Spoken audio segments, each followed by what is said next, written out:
Señor mío y Dios mío, creo firmemente que estás aquí, que me ves, que me oyes. Te adoro con profunda reverencia. Te pido perdón de mis pecados y gracia para hacer con fruto este rato de oración. Madre mía Inmaculada, San José, mi Padre y Señor, Ángel de mi guarda, interceded por mí.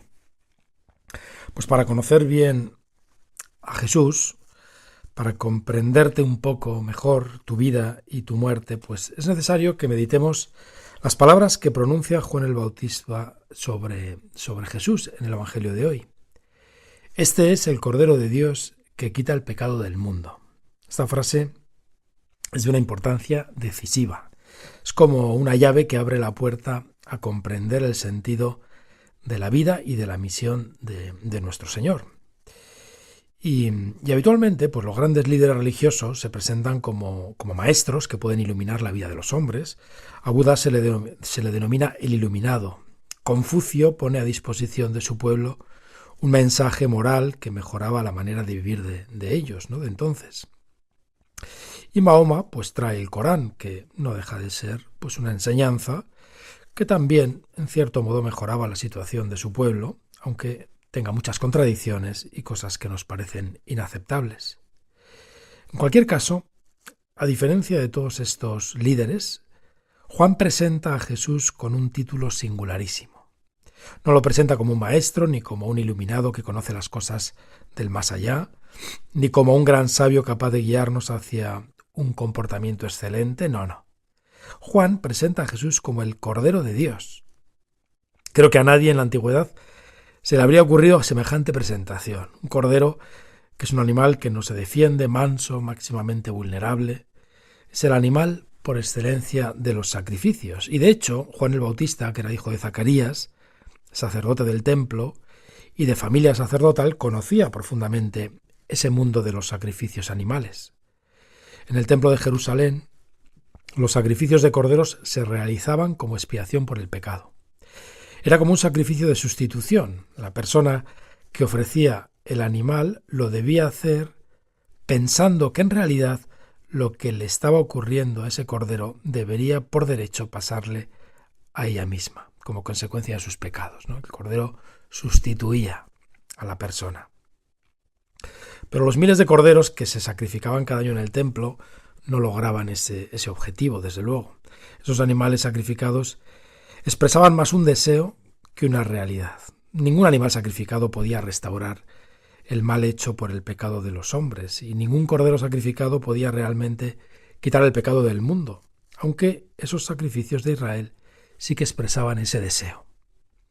Y lo que anuncia Juan el Bautista en el Evangelio de hoy es precisamente el cumplimiento de ese deseo. Se dirige a ti, Jesús, como el Cordero de Dios que sí que quitas el pecado del mundo, de una vez por todas. Porque ese Cordero sí es uno de nosotros, sí es un hombre, y es además Dios mismo. Es decir, el que ha sido ofendido por los pecados, quiere pagar por ellos, sufrir sus consecuencias, implorando al mismo tiempo el perdón de quienes los han cometido. Para un judío hablar de Cordero sacrificado es hablar pues casi de toda la historia de la salvación. Nos podemos remontar incluso hasta Caín y Abel, los hijos de Adán y Eva. Abel es un ganadero de ganado menor, podríamos pensar que es como un pastor de ovejas, y como Abel es generoso, ofrece a Dios los primogénitos de su ganado, los primeros corderos.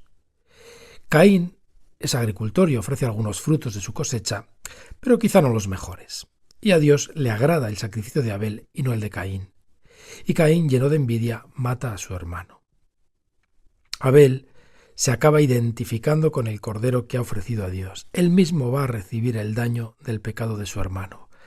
Abel es la figura de Jesucristo, es la primera sangre inocente derramada por el pecado. La muerte del inocente Abel hace recapacitar a Caín, como la muerte de Jesucristo debería hacer recapacitar a todos los hombres. Y siguiendo con la historia de la salvación de Abel, podíamos trasladarnos a Isaac, el hijo de Abraham. Yahvé había prometido a Abraham una descendencia numerosa. Y a pesar de la ancianidad de su esposa, nace Isaac, en quien se debería cumplir esa promesa. Pero misteriosamente Yahvé le dice a Abraham: toma a tu hijo, a tu único hijo, al que tú amas, a Isaac, y vete a la región de Moria, allí lo ofrecerás en sacrificio sobre un monte que yo te indicaré. Y cuando se acercaban al lugar del sacrificio, con un cuchillo y con leña, el pobre Isaac pregunta a su padre: «Padre, ¿dónde está el cordero para el sacrificio?». Y Abraham, lleno de dolor, ante la prueba de fe más grande que podemos imaginar, responde a su hijo: «Dios proveerá el cordero para el sacrificio, hijo mío». Cuando Abraham alargó la mano para sacrificar a su hijo, el ángel del Señor detuvo su mano para que no le hiciese daño. Apareció un carnero enredado en la maleza, y Abraham sacrificó el carnero, salvando a su hijo. Abraham llamó a aquel lugar la montaña del Señor provee. Esa montaña, que es, según la tradición judía, el lugar donde está ahora mismo el templo de Jerusalén, el monte Moria, cuya cima es una roca que está actualmente cubierta por la mezquita de la roca. Bueno, pues esa promesa de que Dios proveerá el cordero para el sacrificio se cumplirá plenamente en Jesucristo, el Cordero de Dios que quita el pecado del mundo. Jesús, siendo el Hijo de Dios, como Isaac era hijo de Abraham, va a morir en lugar de Isaac, va a morir en nuestro lugar, implorando el perdón de nuestros pecados. Y cuando el pueblo de Israel es liberado de la esclavitud de Egipto, Dios da instrucciones a Moisés para que esa noche celebren la cena pascual. En esa cena cada familia sacrificará también un cordero, con cuya sangre rociarán las puertas de las casas. Pues esa sangre será la señal para que el ángel exterminador no arrebate a los primogénitos de esa familia. Y una vez más la sangre del cordero se pone en el lugar de la sangre de los hombres, protegiéndoles de la muerte. Cada año el pueblo de Israel celebrará la cena pascual recordando la liberación de la esclavitud. Y también tú, Jesús, la celebraste con tus discípulos varias veces, hasta que en la última cena desvelaste que tú eres el verdadero Cordero Pascual que quita el pecado del mundo. Como Cordero que quita el pecado del mundo, darás pleno cumplimiento a la cena pascual, diciendo en primera persona: «Este es mi cuerpo, entregado por vosotros, y esta es mi sangre, derramada por vosotros». Jesús asumirá este papel mediante un acto de sustitución en la cruz. Como el Cordero de Dios proveerá para el sacrificio de Abraham, Cristo será el Cordero inmolado. Tú, Jesús, recibirás todas las terribles consecuencias del pecado sobre tu cuerpo crucificado, hasta la muerte, mientras dices: «Perdónales porque no saben lo que hacen». Lo que debía caer sobre los pecadores cae sobre ti, Señor. Esto lo pueden entender bien por las personas que van profundamente. A mí me recuerda a algo que mi madre me decía cuando era pequeño. Entonces yo solía tener fuertes migrañas que me hacían sufrir. Y a mi madre alguna vez se le escapaba en voz baja: «Ojalá me doliese a mí». Creo que algo parecido ocurre en tu corazón, Jesús. Tú sufres en nuestro lugar, atraes sobre ti todo el mal que causa el pecado, y entonces lo conviertes en amor. Padre, perdónales, porque no sabes lo que hacen. Te pones en nuestro lugar, como han hecho los santos, como hizo San Maximiliano Kolbe, que quiso sustituir a un padre de familia para ser él el que fuese a la cámara de gas y lo hizo por amor a este hombre y por amor a su familia. Tú, Jesús, te pones en nuestro lugar y conviertes la pena del pecado en un acto de amor y de perdón. Nos cuesta a veces entender que la aparición del pecado supone una alteración tan enorme en cada uno y en toda la humanidad que no puede quedar sin reparar. Nosotros somos rescatados de nuestra cautividad mediante tu sacrificio. Como dijeron los padres de la Iglesia, Él vino para morir y ofrecer este sacrificio por nosotros. Pero además, Jesús, tú nos invitas a unirnos a ese sacrificio tuyo, con nuestros sacrificios, por el bien de toda la humanidad, por amor. De este modo, tú, Jesús, das sentido a todo sufrimiento inocente, a tantos enfermos, a tantos que sufren injusticias. Esas personas se convierten en los seguidores más cercanos al Cordero de Dios que quita el pecado del mundo. No en vano, sus apóstoles sufrieron casi todos el martirio.